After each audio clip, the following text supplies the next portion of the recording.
মুই আজ তোমার গত একটা কথা শেয়ার করো। যারা কিন্তু আবাদ করে তারা কিন্তু কখনোই ভালো জিনিস খায় না। তারা সব সময় চায় যে ভালোটা বিক্রি করে খারাপ গুলো খাবার। তো যাই হোক, আসসালামু আলাইকুম প্রিয় ভাই বোনেরা, কেমন আছেন সবাই? এই তো ছোট মাছের পুরপুরি আজ রান্না করার জন্য আসছো। তো মানুষ কয় বলে মাছের বলে স্বাদ ধোয়া আর গোস্ত তেল ধোয়া। তো মাছ স্বাদ ধোয়া দিয়েও পরিষ্কার হবার চায় না, এত পরিমাণে মাছের ইয়া ময়লা পানি বাড়ায়। তো যাই হোক, এই পুঁটি মাছগুলো ভালো করে কুটে বাছে ধুয়ে পরিষ্কার করে নিয়ে এই যে এটা রান্না করার জন্য আসছো। আর এই যে দিছে ছোট্ট ছোট্ট আনা করে কচুর বইগুলো হলে বাই করি, সেগুলো তো ব্যাগ দিয়ে ডাঙ্গে ডুঙ্গে নিয়ে তারপরে এই যে এটা কুটতে বসছো। আর সেই তরকারি কুটতে কুটতে মনে করো যে ১-১.৫ ঘন্টা লাগে গেছে, তাও তরকারি কুটে হচ্ছে না। বড় বড় যদুল হল হয়তো টপাস করে কুটে নিয়ে আনদিনও হয়, তো এখন তো সেটা আর হচ্ছে না। এখন এই ছোট ছোট বই কুটতেই গেল এক দুপুর।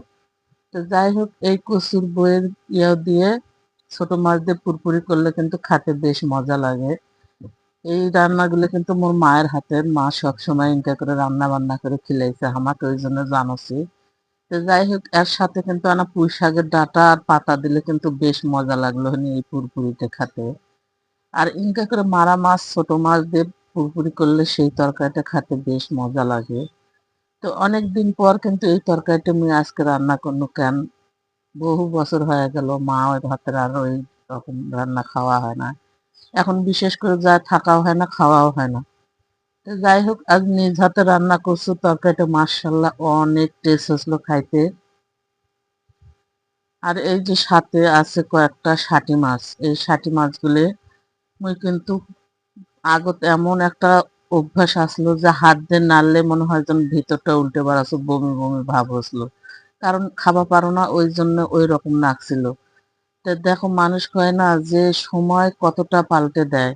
আজ নাতির কারণে এই যে এই শাটি মাছের তরকারিটা নিয়ে যাতে কুটনু বাছনু ধুনু, আবার এই যে মাকে সরে দাওছো, এক নাও ক্যাংকাও মনে হচ্ছে না যেন স্বাভাবিকভাবে তরকারিটা মাকে চাকে রান্না করছো। তো যাই হোক, সময়ের সাথে সবকিছু পরিবর্তন হয়ে যায়।